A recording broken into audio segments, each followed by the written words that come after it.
Kalian cari gara-gara bikin khalifah begini. Bikin gara-gara kalian, ya kan?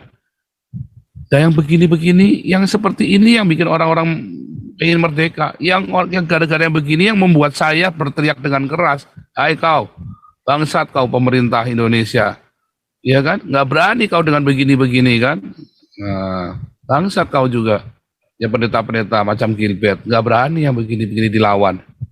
Mana ada suaranya Gilbert begini? Nggak ada lah. Nggak punya titik Gilbert kok. Mungkin punya ketutupan sama perutnya.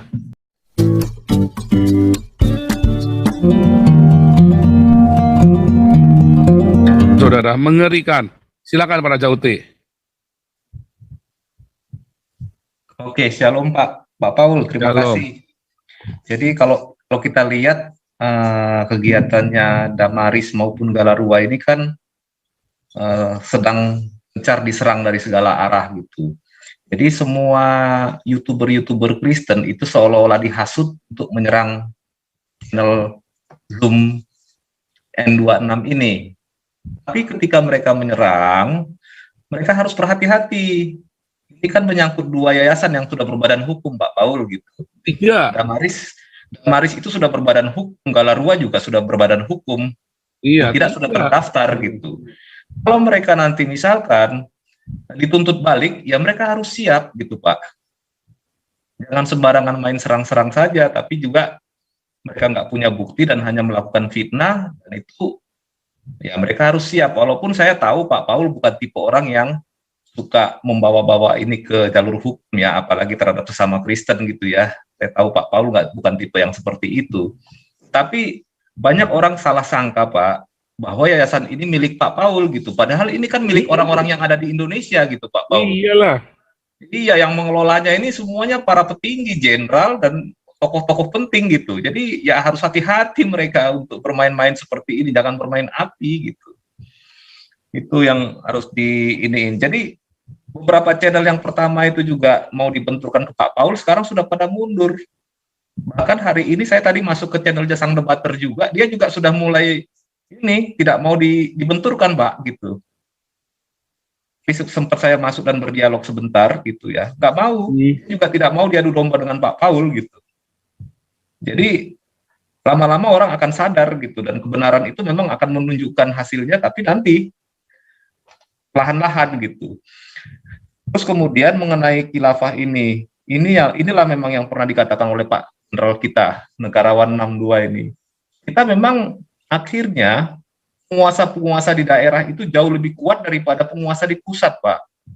Dan kekuatan-kekuatan partai-partai politik ini sangat seksi gitu ya untuk mempermainkan tawaran-tawaran politik ini dengan pertimbangan-pertimbangan ideologis, termasuk ideologi agama, Pak Paul gitu.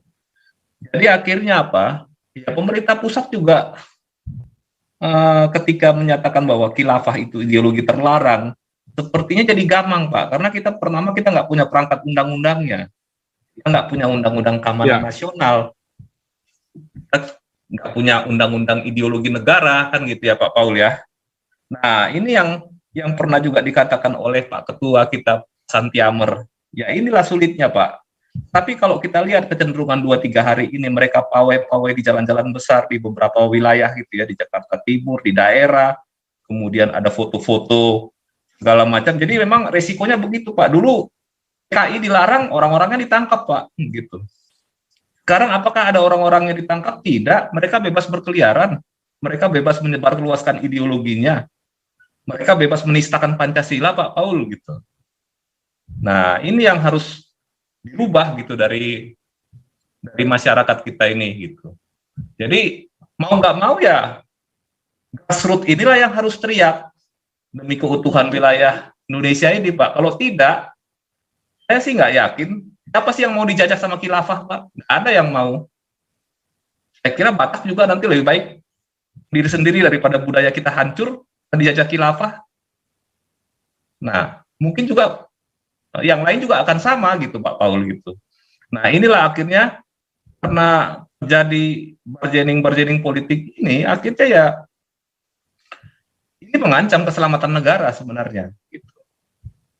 Tapi pemerintah juga nggak bisa tegas karena itulah, karena kekuasaan itu terdiri dari penguasa-penguasa di daerah ini, Pak, di kabupaten, di provinsi ini. Jadi mereka sekarang ini sedang berusaha untuk dari pusat nggak bisa, ya dari pinggiran mulainya, dari periferi. Itu kira-kira Pak Paul. Silakan Pak Paul dilanjut.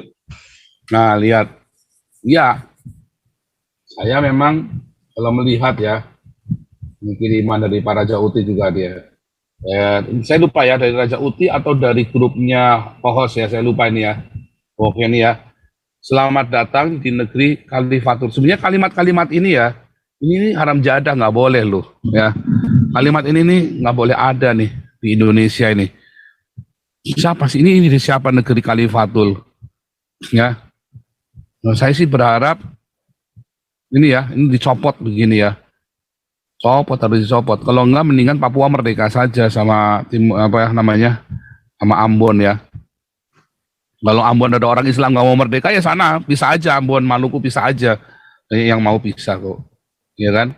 RMS banyak yang mau RMS itu mau kok, masih ada RMS di sini kok, masih mereka siap-siap untuk pisah dari Indonesia kok.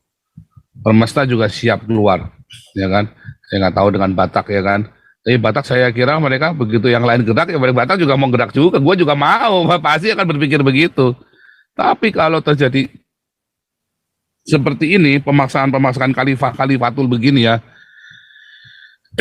kenapa sih kudu pakai nama Khalifatul Kamis segala macam ini? Kenapa sih harus pakai nama Khalifah begini? Ini kan manas-manasin kan. Mendingan bubar aja Indonesia, udah kayak gini. Sekarang Anda bilang, oh ini anti, Anda yang ngomong, Anda orang-orang Kristen yang ngomongin saya ini jahat karena mau Indonesia bubar. Anda pikirkan ya, lebih jahat mana ketika orang-orang Papua itu diislamkan dengan paksa, ya ketika daerah Minahasa itu diislamkan dengan paksa dan nggak berdaya orang-orang Manadonya, orang-orang Papuanya nggak berdaya, orang-orang Maluku dikirimin sebanyak mungkin orang dari Jawa di drop jadi Islam, Papua di drop dari Jawa jadi Islam, ya lebih jahat mana? Dan akhirnya ya kerusuhan berdarah-darah, rebut-rebutnya Islam Kristen lagi kayak di Poso sama saja. Lebih jahat mana saudara? Kalau pisah, nggak akan terjadi begitu. Nggak akan. Ya, mereka jadinya ada kejadian begitu karena ada dukungan dari Jawa. Ada orang-orang edan kayak Yusuf Kala sama Maruf Amin. Ya kan? Yang contohnya begini nih, ini siapa sponsornya nih, negeri Khalifatul Kamis. Mana ada, ya kan? Kenapa kalau memang Indonesia harus, kenapa? Kalau Indonesia bubar coba, jahatnya di mana kalau Indonesia bubar? Ya, dosanya di mana? Indonesia tidak bubar sekarang, Papua dibunuhin itu rakyat Papua, berdarah-darah terus, bunuh-bunuhan. Siapa dosa yang mau nanggung itu? Siapa yang mau nanggung dosanya orang Papua ini bunuh-bunuhan sekarang? Kenapa bisa bunuh-bunuhan? Apakah Soekarno salah? Enggak. Saya tidak setuju dengan Muhammad Hatta. Kalau itu karena Melanesia dibiarkan saja, enggak, saya nggak setuju. Saya bilang Soekarno bermaksud baik. Bahkan mengambil alih Papua dari Amerika. Tapi yang masalah, orang-orang di Jawanya ini kan nggak mau komitmen, nggak mau mengembalikan apa yang menjadi haknya orang Papua. Makanya orang Papuanya marah. Tadinya orang Papua semarah ini enggak. Di zaman Soekarno pun orang Papua nggak semarah ini. Ya, bahkan di zaman Soeharto pun tidak seperti separah begini. Tiba-tiba di zaman SBY ini mulai parah sekali, Papua makin tambah edan. Ya kan? Nggak ada. Kita jarang cuma dengan OPM masih sekali saja. Ya kan? Parah sekali karena kan udah kelewatan sekali. Makanya saudara, ya, Anda mau orang Papua dibunuhin, jahat Anda. Ya, Anda yang sok suci katanya ya, ini Paul senang NKRI pecah. Anda lebih geblek, lebih jahat, masuk neraka kamu. Kalau kamu senang orang Papua dibunuhin, masuk neraka kamu, tak sumpahin, masuk neraka kamu. Ya, jahat sekali kamu, senang orang Papua dibunuhin ya, bajingan juga kau, ya kan? Gereja-gereja yang kamu tidak mau Papua lepas, aku sumpahin masuk neraka kamu gereja-gereja. Kamu lebih rela Papua tuh dibunuhin ya orang Papua kan? Ya kan? Kamu lebih senang orang Papua dibunuhin kan? Kurang ajar kamu gereja-gereja juga. Saya bukan nyuruh Papua merdeka. Saya suruh Indonesia bertobat. Jangan ada yang beginian nih. Gara-gara yang beginian Papua minta merdeka. Mengapa Papua minta merdeka gara-gara beginian? Karena orang-orang Islamnya serakah. Dia mau ambil Papua itu emasnya nggak dikembalikan ke orang Papua. Coba kalau Indonesia konsisten, emasnya dikembalikan ke Papua. Rakyat Papua nggak bakal Papua minta merdeka. Nggak akan. Sama dengan begini ya. Kalian cari gara-gara bikin khalifah begini. Bikin gara-gara kalian. Ya kan? Dan yang begini-begini, yang seperti ini yang bikin orang-orang ingin merdeka. Yang gara-gara yang begini yang membuat saya berteriak dengan keras. Hai kau, bangsat kau pemerintah Indonesia. Ya kan? Nggak berani kau dengan begini-begini kan? Nah, bangsat kau juga. Ya pendeta-pendeta macam Gilbert. Nggak berani yang begini-begini dilawan. Mana ada suaranya Gilbert begini? Nggak ada lah. Nggak punya titik Gilbert kok. Mungkin punya ketutupan sama perutnya.